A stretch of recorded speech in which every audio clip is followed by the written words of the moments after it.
Today's topic is how to remain continuously happy. Do you think that it is possible to remain continuously happy? I must say yes, it is possible to remain continuously happy because every human being is born with the virtues of happiness and blissfulness. It is only by the involvement of too much involvement with the outer world that we start getting the vices of anger, jealousy, hatred, pride, attachment, etc. And as a result of which we start losing our happiness. Happiness is our internal to us. It is not an external thing which we sometimes confuse. People say sometimes that it is impossible to remain continuously happy. But I must say, look at the word impossible. It itself says that I am possible. So, everything in the word is possible if you have the knowledge about that word and you know the techniques of applying it, then that thing become possible. You see, anything which when you are not having the knowledge and the techniques of applying, it becomes impossible. But when you get the knowledge and the techniques of applying it, it becomes possible. So everything is possible. Then how it is possible to remain continuously happy? By simply managing your MIS. And what is this MIS? You might be saying that whether it is management information system which we use in the management parlance, I must say it is management information system, but that management information system which we are applying in management is for the information which is stored outside, but this MIS is for the information which is stored inside of us. It is internal to us. It is internal mechanism. And what is this MIS? Internal mechanism. This is again MIS, mind, intellect and sanskars. So we have to manage our mind, intellect and sanskars in order to remain continuously happy. One thing I want to make it clear that what people confuse, most of us are confusing it, the joy with the happiness. Joy is an external phenomena and is a temporary phenomena. It is transitory because the same thing which are giving joy to you sometime are losing its importance after some time, as you might have experienced, all of you might have experienced. So joy, when you are getting joy, when you get a possession of some innate object which is giving comfort to you, or happiness from the relationship, or by getting name and fame, then you say that I am very happy. But after a certain period when these things are withdrawn, then you find that you are in a state of unhappiness. You are losing your happiness because these things are transitory, so your joy also becomes transitory. But happiness is an internal phenomena. It is internal to you. You are born with that.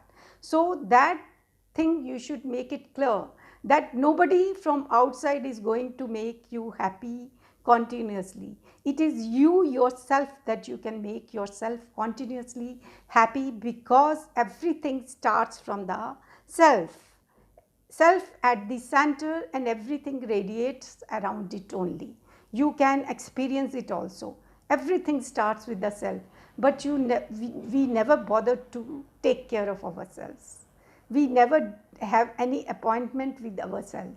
We have many appointments outside, but we don't give any appointment to ourselves. So in the morning and evening, at least 10 minutes in the morning and evening, we should make an appointment with ourselves and take care of ourselves and see the inner mechanism which is going on inside. How much is going inside, but we are unaware of it. What is going inside?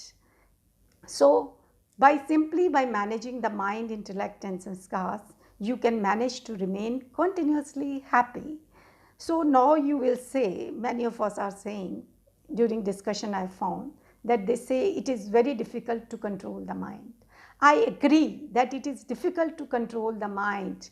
Even Arjuna said to Lord Krishna in chapter 6 of Srimad Bhagavad Gita in verses 33 and 34, He said, Lord, it is very difficult to control the mind because it is unstable and it runs hither and thither. And it is even much more difficult to control the mind than to control the atmospheric air.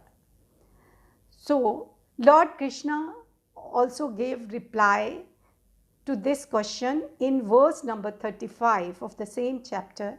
He said, I agree that it is difficult to control the mind, but it is not impossible. It is possible. You can control the mind by constant practice and dispassion. By constant practice and dispassion, you can control the mind. In this, I would like to give a small example that every one of you might have the experience of doing fasting on the one or the other day of the week when you are taking food on a once upon a time in a particular time of the day, and rest of the day you are taking only fruits, juices and milk. And on that day, barring that particular period of the day, any delicious dish which is of your liking comes before you. You say, no, I will not eat it because I am on fast. So on that day your taste buds are not giving any problem to you. How? Because on that day you have controlled the mind and intellect, because your mind has planned to do fasting and it has sent the message to the intellect that I will not eat anything except that specific period. So now mind and intellect has joined together and you have controlled mind and intellect at that time. You are not driven by the mind on that day, and you are driving the mind on that day, and as a result of which you are able to take a conscious decision. So many of us are taking some of the other time, but it is only 10% time that we take conscious decision, and 90% of the time we are driven by the mind, we are driven by the conditioned responses. We are not making conscious decisions. So this thing we have to change. Instead of driven by the conditioned responses, we have to take conscious decision. This constant practice we have to do, and that we can do only when we will be taking appointment with our own self and taking care of ourselves. Then we will be able to take conscious decisions. So one more thing people say, that many serious events come in our life, and at that time it is not possible to control the mind and to remain continuously happy. I must say, yes, it is there, and you are to control your mind at that time also, because events may come and go, because life is not a bed of roses. Along with roses you will find thorns also. So now I will conclude it by some saying, but before that I will tell you that in the next videos I will be dealing with the constituents of mind, intellect and sanskars, and how to control them.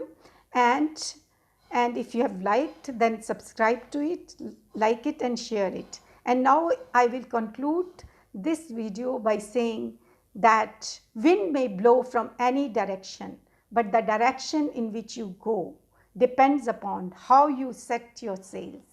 So it is in your hands. It is in your hands to remain happy, because you are the person who can set the sails. You are the creator.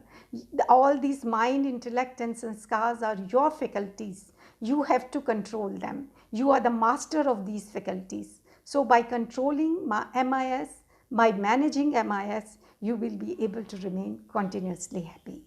Thanks for watching the video.